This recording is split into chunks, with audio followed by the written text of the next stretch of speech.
Sometimes you may get adult video recommendation on your YouTube profile, and such recommendation may be a little bit awkward for you in front of your children and other family members. So it's essential for you to turn off such suggestion.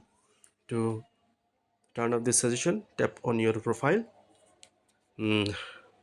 locate the settings button at the top right corner of your screen, tap on it, go to general, and now here see it is restricted mode. It is called this helps hide potentially immature videos. No filter is 100% accurate. Just enable this feature, and by enabling this feature you will observe less adult videos on your YouTube profile. On the other hand, if you want to observe YouTube, if you want to watch adult videos, just disable this feature and you can easily find adult video recommendations on your YouTube application, especially on the home screen. That's Thank you for watching.